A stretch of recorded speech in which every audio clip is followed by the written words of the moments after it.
In this update video, I'm going to talk about what's on everybody's mind right now, the mysterious spiritual beast and the new Tychee Wheel.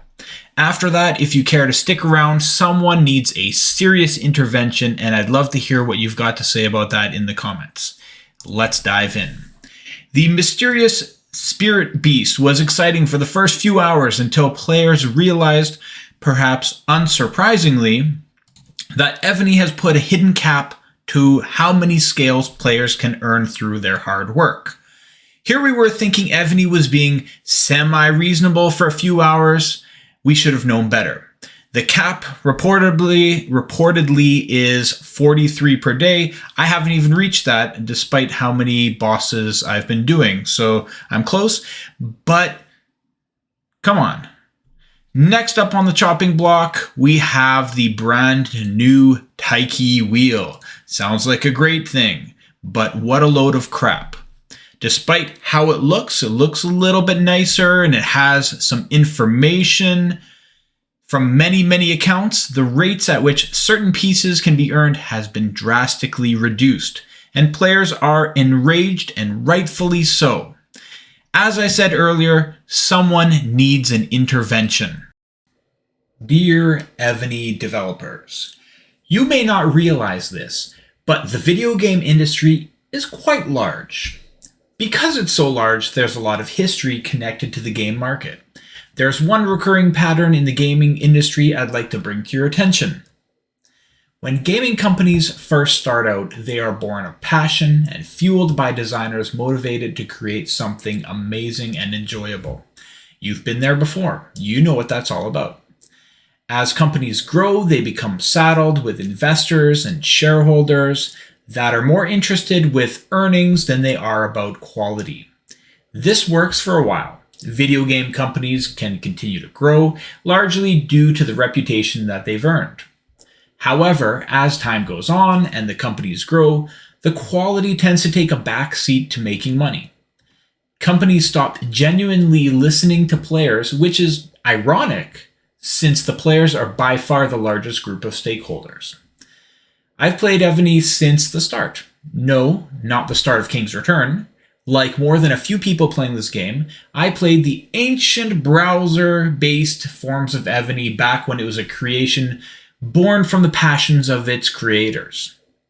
Yes, the creators definitely saw opportunities to line their pockets back then too, but you could tell that it was created by people that wanted to make something enjoyable.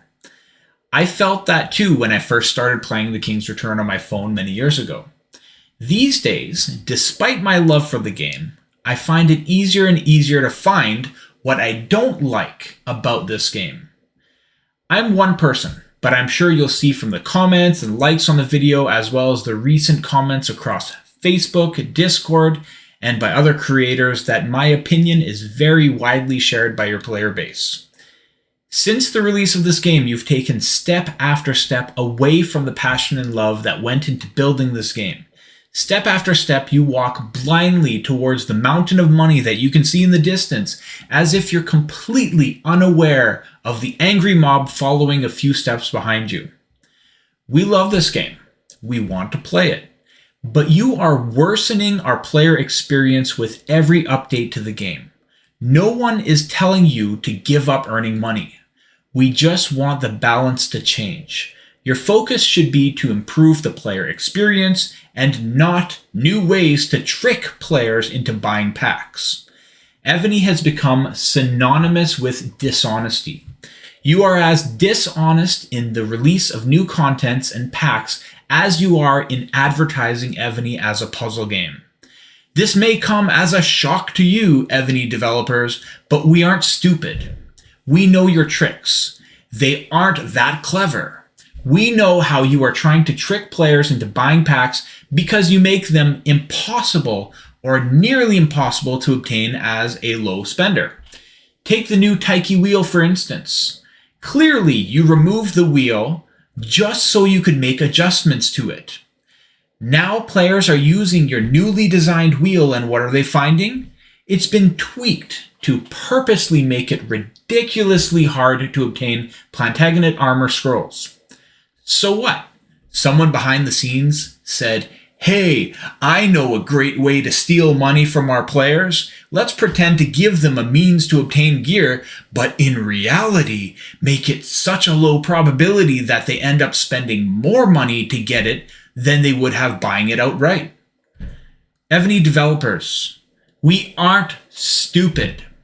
Large chunks of your player base have been leaving this game for your competitors because there are lots of them out there. You were a giant when you started. Now you're a decrepit, one-legged giant hobbling around hoping that last leg doesn't give out. You've lost your focus, and now your product is inferior to a lot of the newer ones that are out there that actually care about the player experience. How are you going to fix your decaying game? I'm not going to give you the solutions. That's your job. Even if I did, you wouldn't listen anyway, would you? What I will tell you is this. You need to listen to the players. Sometimes the right thing for the game might not seem like the best monetary investment, but there's no better investment for a game than to invest in the happiness of its players. You need to stop centering your game around the mega spenders. Free-to-play, low, medium spenders, they know that there's next to no value in what you're selling unless you buy unreasonable quantities of it. There's no incentive to buy anything because it won't get you any closer to being slightly competitive. And everything can be gone with one small mistake. Change your business model to focus on incentivizing low spenders to spend more because there's value in it. This has been proven time and again to be the reason that microtransaction market works so effectively. You are a microtransaction game, but you're basing your whole business strategy around a handful of people willing to spend the cost of a house on this game rather than the possibly millions that would spend a couple dollars more a month. It's absurd that you don't even understand your own type of market. You need to be more transparent with your game. We should know the probabilities of features such as the wheel. We should know the way the game works without having to guess battle mechanics. Why is it we have to find out the hard way that you've capped our success in the game? There are precious few features that allow free-to-play, low, and moderate spenders to earn what might make them somewhat competitive, and you design these features to limit our success? That doesn't make me want to spend more. It demotivates me from spending at all. And it pushes me to where I don't even want to play the game. We, the players, care about this game, and we need you to listen. This is your intervention. Thank you so much for watching this video and supporting the channel. If you liked what you saw, please consider hitting the like button and checking out other videos on the Miser's Guide to Evony. I'll see you in the next video.